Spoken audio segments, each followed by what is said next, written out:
যে আব্বু তুমি কি করছো, সারা দেশ তো শোক করতেছে। দাদা তুমি কি করেছো? বললো সবাই তোমার কথা বলছে। তারা অন্য দর্শকের মতো কান্না করেনি, কিন্তু তারা খুবই উৎফুল্ল, ইমোশনাল ছিল। এই কামব্যাক করাটা ডেফিনেটলি আমার পরিবারের সদস্য খুবই খুবই হ্যাপি। আমার ছেলে আমাকে ফোন দিয়েছে যে আব্বু তুমি কি করছো, সারা দেশ তো শোক করতেছে। আমি বলছি যা করি তাই করেছি, অভিনয় করেছি। আমি তো জানি, আমি তখনও দেখিনি, কারণ যেদিন এই এপিসোডটা যায় সেদিন আমি আমেরিকা থেকে আসি। তা আমার বাসায় এসে পৌঁছাতে পৌঁছাতে 2টা-2:30 হয়ে গেছে। তা আমার আর দেখার সুযোগ হয়নি। এসে আবার শাওয়ার টাওয়ার নিয়ে একটু খেয়ে আধা ঘন্টা বা 1 ঘন্টা আমি রেস্ট নিয়েছি, মানে ঘুমিয়েছি। তারপরে আমার থিয়েটার শো ছিল, আমি ছুটেছি শো করতে। শো করে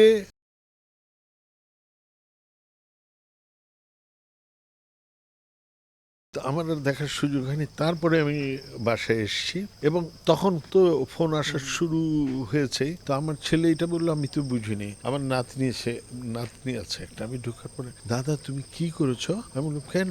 বললো সবাই তোমার কথা বলছে।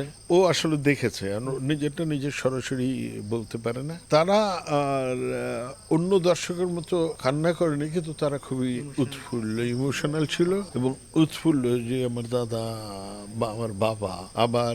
কারণ একটা সময় ছিল যে ধরেন আমার জীবনের প্রথম দিকে, অভিনয় জীবনের প্রথম দিকে 12 রকম মানুষ বা রূপনগর, ওগুলির মধ্যে দিয়ে তো আমি এক ধরনের পরিচিতি পেয়েছিলাম। তারপর দীর্ঘদিনের একটা গ্যাপ, তো নর্মালি এটা হারিয়ে যায় আর কি। এটাই হয়। এতদিন তো মানুষ বলতো ওর নাদের চৌধুরী চেনো না, উনি সেই রূপনগর 12 রকম মানুষ।